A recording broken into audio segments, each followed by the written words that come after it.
The man, Bash Ali, won the World Boxing Federation WBF Cruiserweight title in the year 1985 and was known back then for his powerful punches and aggressive fighting style during his active days, of course, in the ring.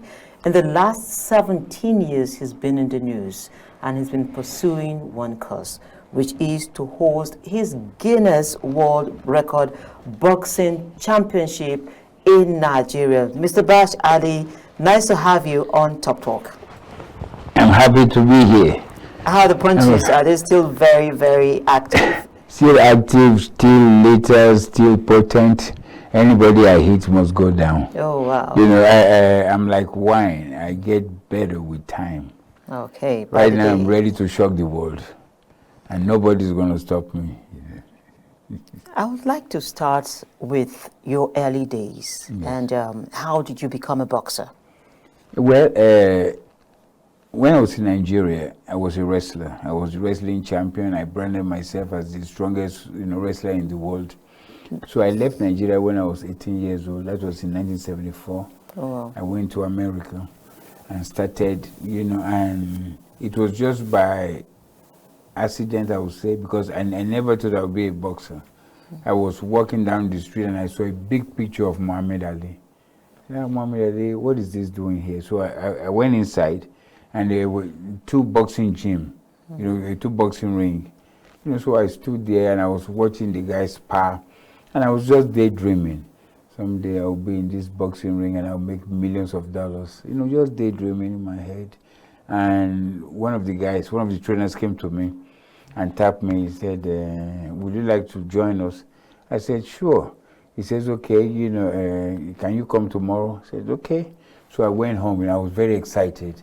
I've never boxed before. I only see Muhammad Ali and all these people. So I was looking in the mirror, just doing anything I can do, in preparation for the next day.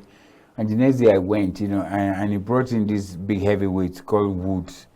So I was supposed to spar with Woods, sparring, 3 rounds, one round is 3 minutes. So I got inside the ring, in the first round, the bell round, I just came out and was swinging, and the guy kept hitting me very hard, but I kept trying, trying to hit him. So the trainer said, stop. So he stopped and he said I should come out of the ring. I came out and he said, and you say, you were a fighter and this is the way you fight. I said, no, I lied, so I can get the opportunity. He says, okay. He says, the one thing I like is your heart. Because regardless of all the punches you took, you never stepped back, you kept coming forward. He says, I'm going to train you. And this is how we started. Trained 6 months, and I became a professional boxer. I never fought amateur, never went to the Olympics, never went to any of the trials. So I became, and I'm still, the only boxer in the world to become a professional boxer without fighting as an amateur. Oh. I have that record, and the record is still there. The only boxer in the world. Is it documented anywhere? Let's say Guinness or anywhere somewhere? you go, you will see it. Bash Ali is the only boxer in the world to become a professional boxer. The Americans checked, when I was in Nigeria and everything. They never boxed anywhere. Started in Oakland, California, had my first fight in Sacramento, California, and never looked back. And I've gone on to win every cruiserweight title conceivable. That is my division, cruiserweight, underneath the heavyweight. I won the California, I won the United States Boxing Association, I won the North America Boxing Federation, Canada, Mexico, and USA, the World Boxing Council International twice, and the current World Boxing Federation. The only boxer in the world. So I'm truly great. This is why I say, I'm an extraordinary human being. Because nobody can beat me. It's impossible. They can try, they will not succeed. So why did you come back to Nigeria? A lot of people will leave and don't want to come back. Why did you come back? Because, every Guinness World Record fight, was set by these people in their own country, was set by the Americans. Okay. George Foreman, Muhammad Ali, Mike Tyson, Larry Holmes, Bernard Hopkins, everybody set it in their country. So when I became old enough to set a Guinness World Record fight, I said, instead of doing it in America, let me go back home, to Nigeria. You know, and I was very happy because I've always told them Nigeria is the best country in the world, and they want to come to Nigeria to fight, so it can be in their CV that, you know, when they were professionals, you know, they fought in Nigeria, you know, so all that stuff. So I came back home, very excited, met the then president, Obasanjo. We sat down, we discussed. He said, look, anything you want, you know, I'll give it to you, so this fight can be successful in Nigeria. I said, okay. So we started. Unfortunately, this was towards the tail end of his administration, you know, because we did the inauguration of this local organizing committee on November 9, 2006. You know, he left the next year, you know, 2007. So, you know, we put the inauguration together. I was very happy that this fight will happen. But because of corruption, nothing has happened. Nothing. You can imagine a fight that has been inaugurated 3 times. 3 times by the federal government of Nigeria. That itself is a Guinness World Record. To inaugurate a fight 3 times, and nothing has happened because of corruption. Just wonder, I mean, why will like this? But, you know, I've decided that I will not give up on my country. Like you rightfully asked me, why did I come back? I came back because I want good things to happen in Nigeria.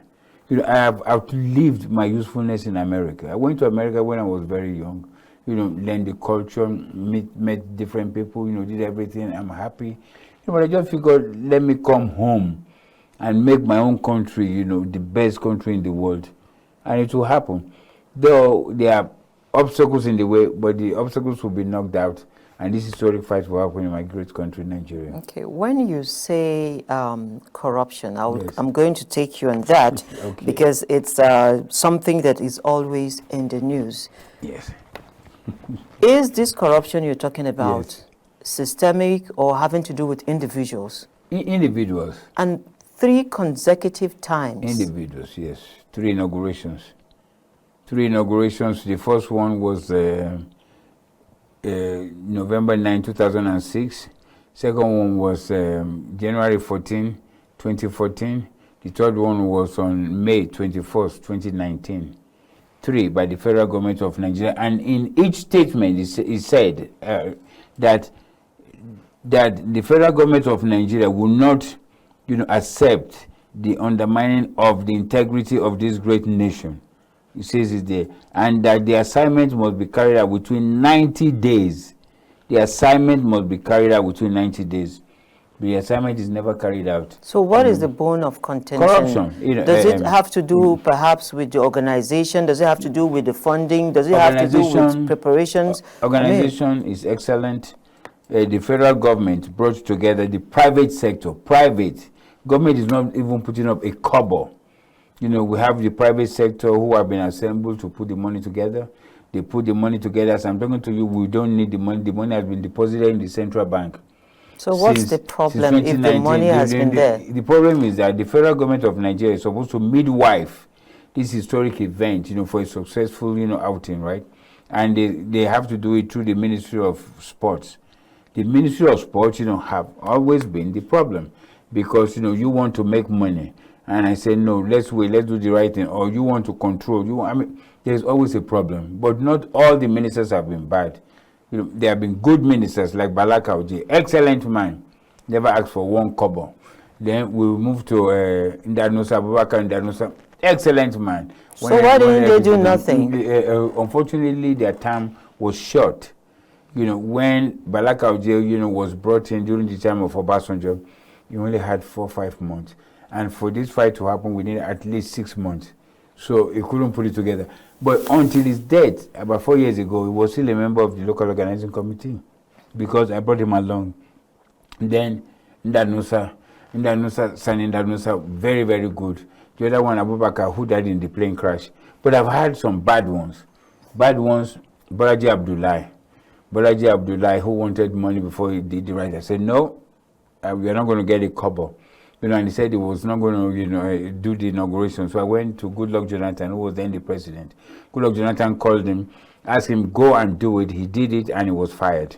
Then we moved fast forward to Bolaji Abdullahi. Bolaji Abdullahi says the pay-per-view money should be shared 50-50. I said, 50-50 for what? I mean, all over the world is 30% of pay-per-view money goes, you know, to whichever country where it's hosted. You know, so it says, no, don't worry, you know, I know how to do it. The people in the presidency, they will get this. I said, no, Nobody's getting a cover more than that. The next thing, he wrote a letter to America and said the federal government of Nigeria has no hand in the project.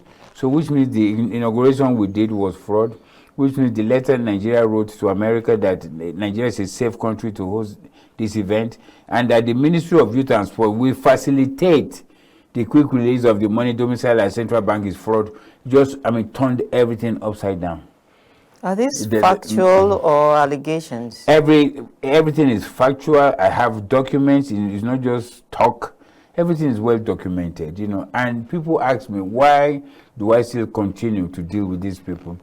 Some of the ambassadors who came, to the inauguration, who were very happy and excited that Nigeria will host something great. They asked me, they said, why do you keep wasting your time in Nigeria? Why not go to other countries? But I said, no. I want to do it in my own country, Nigeria. My last offer was 75 million euros to come and fight either in Dubai, Germany, or Saudi Arabia. 75 million euros. Guaranteed. Whether I win, lose, or draw, that's how much I will make. I said, no. I want to do this fight in my own country, Nigeria. Because if everybody keeps moving, you get tired, you move, then what is going to become of Nigeria? It's zero. I don't know if you have heard of a boxer called Anthony Joshua. Yeah. Anthony Joshua, former heavyweight champion of the world. He says if they give him $1 billion, he will not fight in Nigeria because of what he went through trying to represent Nigeria in the Olympics, all the frustrations before he now left, and went to another country.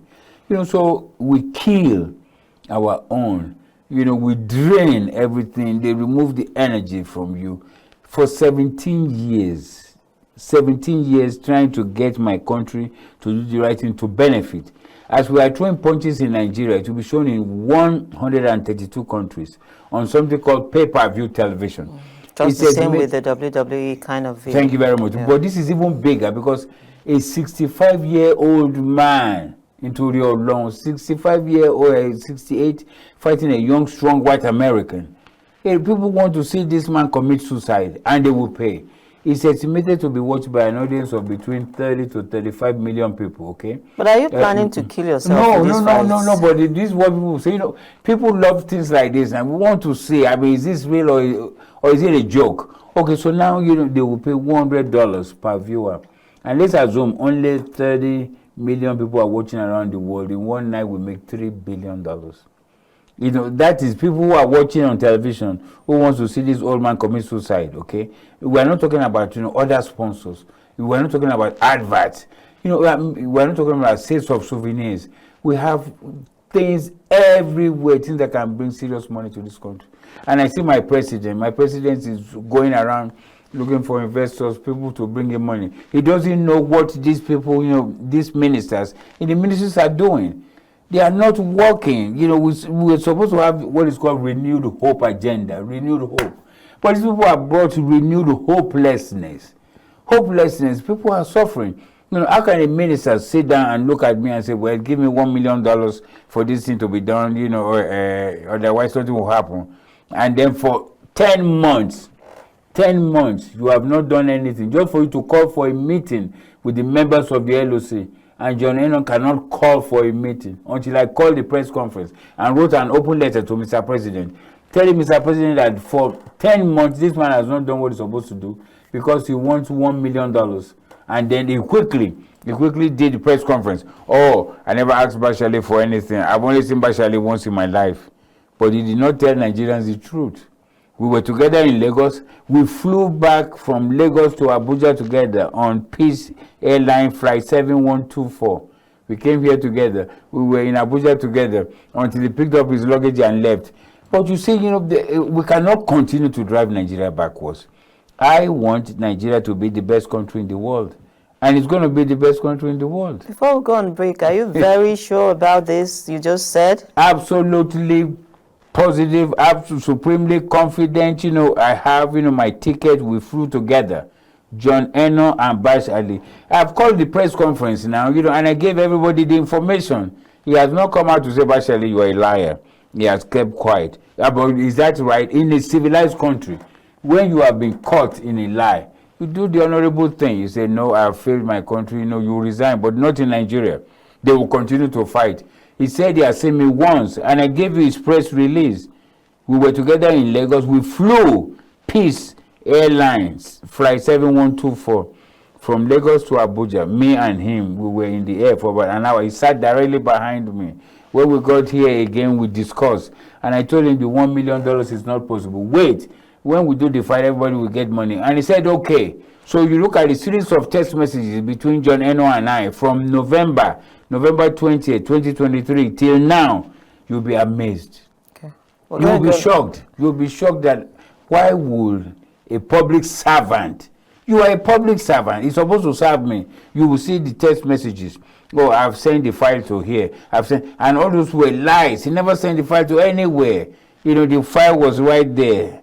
And the directors will come and say, Champ, if you want this thing to happen, come and talk to a guy. I say, I'm not talking to a guy. We're not discussing anything about money. Let us do this thing. And President Tinubu will hear it now. He will hear it because he's going to set up a committee, to look into this thing. Why will we continue to drive our country backwards? Okay. Why? I will need to pause you here for a break, and we'll return. We'll be right back after this break.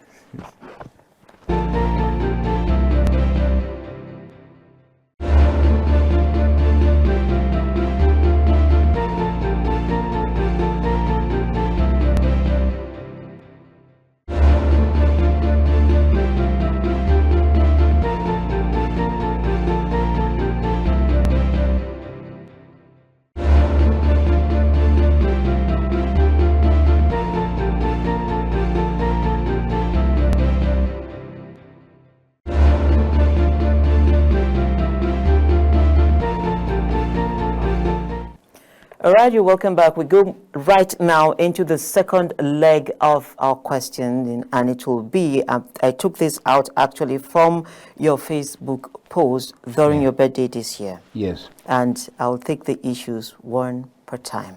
Go ahead. You said in that post, or rather you wrote that you returned to Nigeria a millionaire, yes, and you're now a zeronaire in Naira. In Naira, yes. Let me understand this. When I came to Nigeria, I was one of the wealthiest boxers in the world. So what happened to all the money? All the money, you give money, people would lie to you, and I was paying the approval fee. Because for Nigeria to have the right to host this fight, it was $2 million. So I would pay $2 million because we are doing it this year. Then next year you pay another $2 million. Then you wait. Then just promises. Like I said, 3 inaugurations. Meeting with ministers and then sponsoring people to go around the world to go and represent me. At different conferences. In the world boxing bodies. All that took a lot of money. But then what? I'm investing in my own career, so there's no problem with that. Where the problem is that people who have never invested, who have never put up one couple, want money. So when I say I went from being very rich to being the poorest, it's by choice. Because like I said, I have a choice. I could say, well, I'm going outside to fight, and make money. No. But despite being broke, coming to zero, I still did not give up on Nigeria. I still said, this is my country, and I'm going to host this historic fight in my country. I was with Mr. President. To be exact, on February 3rd, 2023, Mr. President and I, President Tinubu and I were in Ekiti. And we're discussing this fight. We've discussed this fight at least about 5 times. And he said, look, I want to host this fight so I can get the credit. I said, okay. Everything is fine. But then the people who are supposed to do the right thing, you as a minister, take the fight to Mr. President. And before you do that, I must give you money. And if I'm not giving you money, everybody will block the way to Mr. President. And this was why I did the 1-minute promo. To let Mr. President know that Mr. President, Obasale is still here.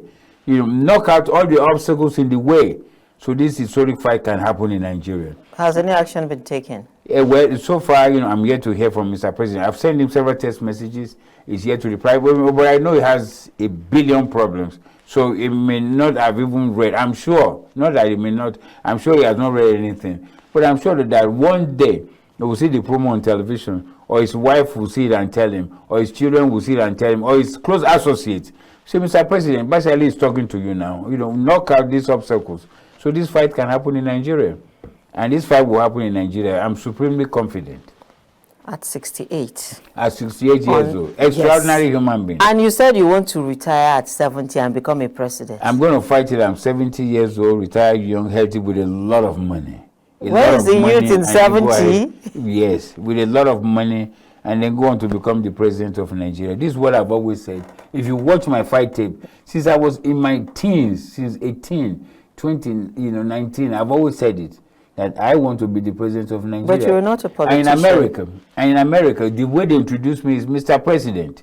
But you're not a politician. I'm not a politician, and I'm going to be the first person who came in from the private sector. Private sector, never worked for government, never took any money from government, never gave any money to government officials. Self-made millionaire, self-made, partially self-made millionaire who went on to become the president of Nigeria. And you don't have a structure. The structure is what I'm going through. When we begin to realize my history, 17 years of having a choice and not giving up.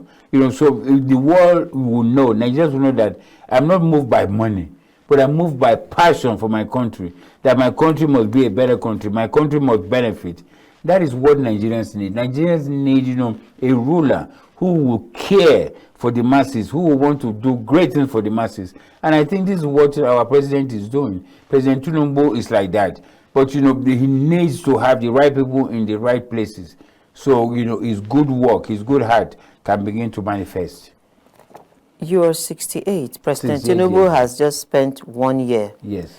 And so by mathematical calculations, yes, at the end of this, the life of this administration, yes, you'll be 73, yes, thereabout. Thereabout, yes. 72, 73. Yes. And then he might want to go for a second round. Yes. Mm-hmm. If he is not interested in going for a second round, his VP might be interested in taking another round. So where will you fit in? The people will decide. The people of Nigeria will decide, where does Bashali fit in. The most important thing is that Bashali is a man with good heart for Nigeria who wants a better country. The people of Nigeria will decide. But do Nigerians know you to the point that they would want to abandon these people and vote you? This is why I am here. You see, Nigerians are tired of voting for people, who will say, okay, we know and this and that. More Nigerians know my story. And I'm going to sell myself, to Nigerians. And then as we go along, we do this fight. We do another fight. We do another fight. It's a continuous process. Continuous process. Bashali is fighting, and Bashali is laying out his policies. And people say what Bashali is doing. Bashali is not greedy. Bashali is not interested in having all the houses, everywhere, and all the money everywhere, and all that. No. Bashali just wants a simple life and wants the betterment of every Nigerian. The people will vote for me. I will not even look for anybody. It will be a draft. They will say, no, we must draft you. But if you read my history, like I said, being very, very wealthy to being broke, and right now I'm supposed to be one of the richest athletes in the world, but I'm not, because I say no to corruption. And this is the problem of Nigeria. Corruption everywhere you go, corrupt, and then there's no development. But I want to knock out corruption, and I want to have a team of people that will help me make that dream a reality. I must really say that I admire your guts at that, but what out there is that you didn't manage your wealth well, and which is also a problem for you. I did not. Well, you cannot say I did not manage it well. Number one, my country is hosting the fight, and we have to pay. So I paid. We have to pay. So I paid. We have to pay. I paid. I paid to have something great come to my country. New York Times, there is an article here. It was comparing the 3 boxers in the world who can be in the Guinness World Record. Number 1 is Bashiru Ali. Number 2, a distant number 2 is Evander Holyfield. I'm 10 years older than Evander Holyfield. Number 3 is Mike Tyson. I'm 12 years older than Mike Tyson, okay? It now says that what Evander Holyfield is trying to do is childish compared to what Bashiru Ali, a Nigerian, is trying to do in vain in his own country. Okay, in vain in his own country. Because I love my country. So he says, I'm trying to do this in vain. Because they know that I have a choice. I don't have to fight in Nigeria. But I want to fight in Nigeria. So, it is not a matter of, oh, you mismanage. When I said I went from being very rich to zero near, I'm not saying that I am broke. I'm saying that I'm not where I'm supposed to be. I'm supposed to be the top 10 richest athletes in the world, but I am not, because I'm sacrificing for my country. And like I told you earlier, I'm not moved by money, but I'm moved by passion. Let us do this in Nigeria. If it's by money, I would have gone long time ago to other countries to fight. I said, no, I want to fight in Nigeria. And it took 17 years of my life, 17. And I am an athlete. I am not a lawyer or a medical doctor who gets better with time. But as an athlete, you begin to diminish your talent. Everything begins to come down. But fortunately for me, I'm an extraordinary human being. So how do we sanitize the sporting environment in Nigeria? You've talked so much about corruption. We're already headed for the Olympics, for instance, and there's so much complaint coming from that side. We've seen what happened with football recently as well. How do we sanitize this sector? In the letter that I wrote to Mr. President, I said, sport is one of the biggest industries in the world. And if well organized in Nigeria, devoid of corruption, will favorably compete with NNPC in generating income, for the government and creating employment for the masses.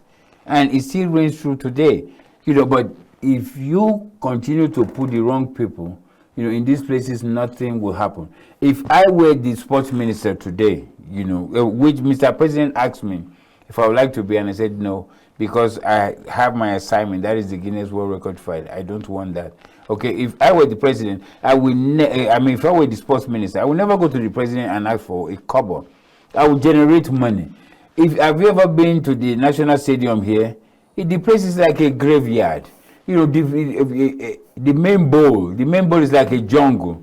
And every year we allocate maybe 4 or 5 billion naira to cut the grass. Is that not ridiculous? When you have teeming crowd, all these youths, talented, you have them in basketball, you have them in football, you have them in judo, you have them in karate, you have them in boxing, you have them in wrestling, you have them in everywhere. Instead of you to make use of the stadium, let it be a beehive of activities. Today we have wrestling, tomorrow we have boxing, tomorrow we have athletics, and everybody's doing something. And money is coming for the government. But these people don't know, they don't care. I've written so many proposals to these people, I give it to them. Here's the minister, I give it to you, say, okay, from this fight, the process of this fight, I intend to build 6 sports academies, 6 for Nigeria, in the 6 geopolitical zone. The federal government of Nigeria is not putting up 1 kobo. Each one will be built at the rate of $25 million each. Okay, government is not putting up a kobo. Okay, so you can see how we can bring in all these youths who have too much energy, and they are all good. I don't know if you have heard of this athlete called Akim Olajuwon, basketball player, center. Akim Olajuwon, when he was in Nigeria, he was a football goalkeeper. He went to America and became the best center in the world in basketball. Never played it before in his life. And then Bashali. Bashali never boxed before in my life. I went to America, I became a boxer, and then went on to become the only boxer to win every cruiserweight title conceivable. Went on to become the only boxer in the world to become a professional without fighting as an amateur. You can see the talent that we have. I saw this little boy, his name is Akpan. Akpan is about 6 years old. Akpan can go underwater for about 15 minutes. 6 years old, can go underwater for about 15 minutes. You can imagine me bringing Akpan out of there, teach him the Olympic style of swimming, the rules and regulations. By the time Akpan is 10 years old, he has gone to represent Nigeria. If he does not win gold, he probably wins a bronze. So he comes back. Another 4 years, Akpan will probably win gold. And Akpan will become a millionaire in dollars. His environment will totally change. His family members, his environment, everybody's happy, right? But at the rate Akpan is going, if Akpan is lucky, he will be a good fisherman. Okay. That is, if he's very lucky in life. If he's not lucky, all the waters around him will have been polluted, and Akpan will have no choice to become a terrorist, to do something negative because he must survive. So we are wasting lives, we are wasting talents. And basically for 17 years, I gave my life, the sacrifice that we must do something great in Nigeria. And it must happen here. So when I go out to campaign and I put it out there, for 17 years, Bash Ali went from being very rich to one of the brokest, boxers in the world, and never gave up on Nigeria. Okay, so who do you want to vote for? Do you want to vote for this Bash Ali who gave up his life for Nigeria, or you want to vote for these people who have continued, to turn us backwards? The choice is yours. I guess Nigerians will have to decide that. And I wish you all the best in this quest. Thank you very much. Nice to have you and Talk. Thank you. I'm very happy to be here. Thank you. Thank you. And there you have it, Bash Ali himself and his 17 years and counting quest. Until we come your way again, same time next week, my name is Leah Katung Babatunde. Enjoy the rest of your day.